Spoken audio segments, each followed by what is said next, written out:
फिर आप करोगे अभिषेक। अभिषेक कैसे करना चाहिए? आप लोग करते हैं ना, भैया लोग रोज करते हैं। ये भी कोई पूछने की बात है क्या? एक कलश में जल ले लो और 4-10 लोग निपट लो, थोड़ा थोड़ा सब कर लेंगे। या एक ही कलश से थोड़ा थोड़ा सा सारी प्रतिमाओं पर। कैसे करना चाहिए अभिषेक? सबसे पहले तो ध्यान रखो कि कलश को दोनों हाथों से पकड़ना है। एक हाथ में एक हाथ लगाने की परंपरा अपने जैन धर्म में आगम सम्मत नहीं है। जिस प्रकार से श्रीकार लेखन करके आपने कर्मों को बताया कि भगवान अंतरंग और बहिरंग लक्ष्मी के स्वामी हैं, उसी प्रकार मैं भी चाहता हूं कि अभिषेक के माध्यम से मुझे अंतरंग और बहिरंग लक्ष्मी प्राप्त हो। वैसे ही अभिषेक करते समय यदि आप एक हाथ में एक हाथ लगाते हैं, या शांति धारा में भी बहुत से लोग कलश की जगह हाथ में हाथ लगाते जाते हैं, तो ध्यान रखना, हाथ में हाथ लगाओगे तो कर्म समझ जाएंगे आपके पास एक हाथ एक्स्ट्रा दिया है, अगली बार एक ही मिलेगा। तो यदि आपको एक हाथ से कम चलेगा क्या? बोलिए ना, नहीं चलेगा ना। यदि एक हाथ से काम चलेगा आपका तो एक हाथ में एक हाथ लगा लेना, नहीं तो भगवान के अभिषेक की क्रिया, शांति धारा की क्रिया दोनों हाथों से कलश पकड़ करके ही की जाती है। बात समझ में आई ना? तो दोनों हाथों में आपने कलश को पकड़ा। कलश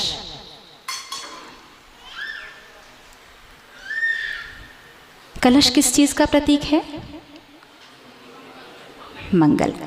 बोलिए ना, मंगल का। बिल्कुल से कलश मंगल का प्रतीक। और मंगल का मतलब 3 चीजें, सुख, शांति और संपत्ति। ये तीनों चीजें जिसमें आती हैं वो चीज मंगल कहलाती। वो चत्तारी मंगलम वाला अलग है। कलश वाले मंगल का मतलब क्या है? सुख, शांति और संपत्ति। अब आप ये ध्यान से देखो, आपका जो कलश आपने पकड़ रखा है वो यदि आपने आधा भरा है, बहुत से लोग आधा या चौथाई भरते हैं, या आपने वो कलश भगवान के मस्तक पर पूरा नहीं किया, थोड़ा सा करके बचा लिया है, तो मंगल भी आधा अधूरा ही आएगा। ध्यान रखना।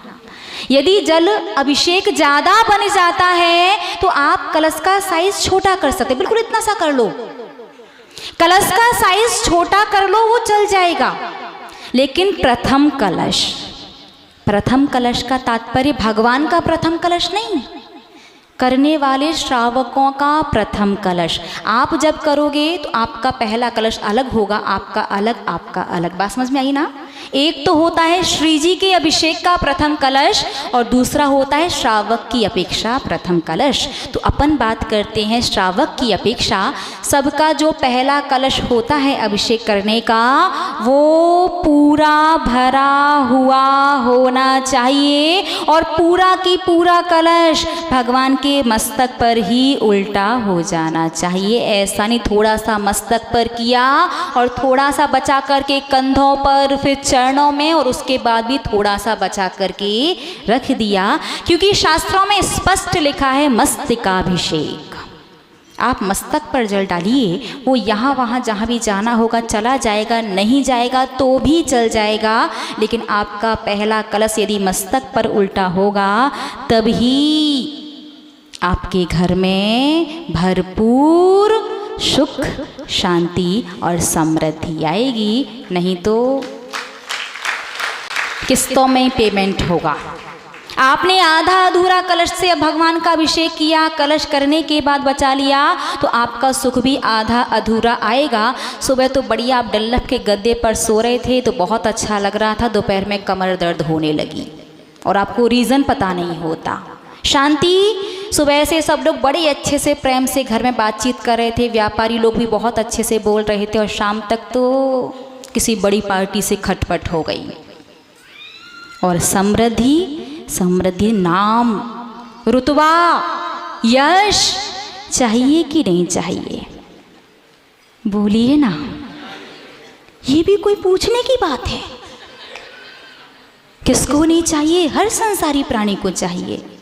तो वो भी आधा अधूरा ही आएगा। लोग कहते हैं ना, इसके पिताजी तो कितने अच्छे थे, कितने धर्मात्मा है, बच्चा ऐसा निकला, और बच्चे के बच्चे तो और महान। तो यदि आप चाहते हैं कि आपके परिवार का, आपका निरंतर यश बना रहे, नाम बना रहे, ख्याति आपको मिलती रहे, समृद्धि भरपूर रहे, तो प्रथम कलश भी भरा पूरा होना चाहिए। बात समझ में आई?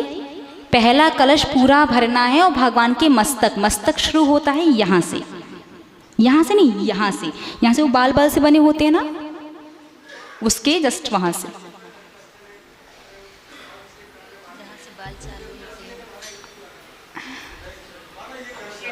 हाँ,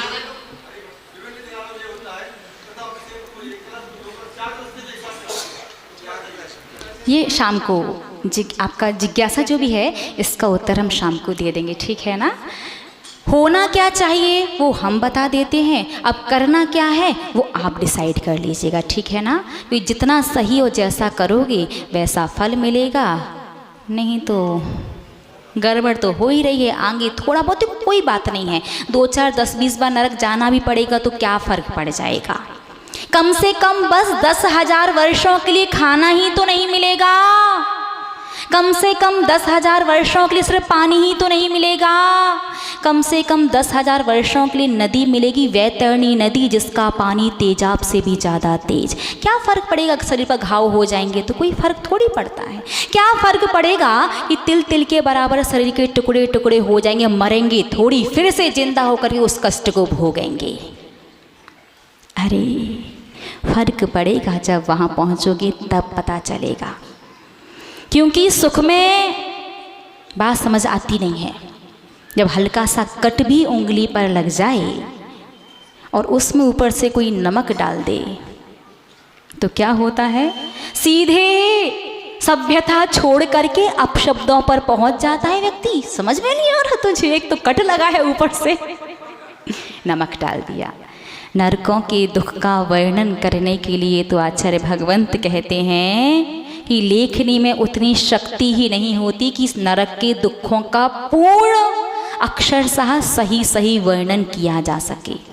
अपार दुख और कष्ट नरकों में होते हैं। धर्मी स्नेही महानुभाव, बहुत फर्क पड़ता है। यदि नरक जाएंगे तो ना तो वहाँ के दुखों को, कष्टों को सहन कर पाएंगे और ना ही वहाँ से निकल पाएंगे। तो वहाँ जाना ही ना पड़े, ऐसा कुछ उपाय करके चलते हैं। तो ध्यान रखिएगा, आप दोनों हाथों में एक कलश लीजिएगा और श्री जी के मस्तक पर कर दीजिएगा। बस आपका अभिषेक हो गया। उसके बाद जो भी जैसा भी आता है, क्या वो करना अनिवार्य है? सबको करना चाहिए। और उसका फल क्या होता है, शेष चर्चा पुनः करेंगे। तब तक के लिए जय बोलिए परम श्रद्धेय गणनीयारिका श्री सौम्य नंदिनी माता जी की। आपके लिए 2 प्रश्न।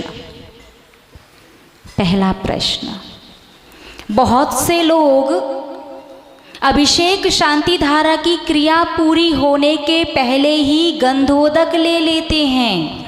जल्दी है भैया, जाना है, दे दो फटाफट से। और बहुत से लोग तो इतने होशियार, भगवान के चरण स्पर्श करने के बहाने ही लेके निकल लेते हैं। तो क्या अभिषेक शांति धारा की क्रिया पूर्ण होने के पहले गंधोदक लेना चाहिए या नहीं लेना चाहिए? तो क्यों लेना चाहिए, और नहीं लेना चाहिए तो क्यों नहीं लेना चाहिए? पहला प्रश्न। और दूसरा प्रश्न है कि अभिषेक के बाद हम जो धारा करते हैं उसे शांति धारा ही क्यों कहते हैं? और कहते हैं शांति धारा, लेकिन मुख्यता से नाम लेते हैं श्रीमद् पार्श्व तीर्थंकराय। किनका? भगवान पार्श्वनाथ का। तो मुख्यता से उन्हीं का नाम क्यों लिया जाता है? इन प्रश्नों के आंसर आपको लेकर के आने हैं। कल अपन चर्चा इन्हीं प्रश्नों पर करेंगे। जय बोलिए द्वादशांग जिनवाणी माता की।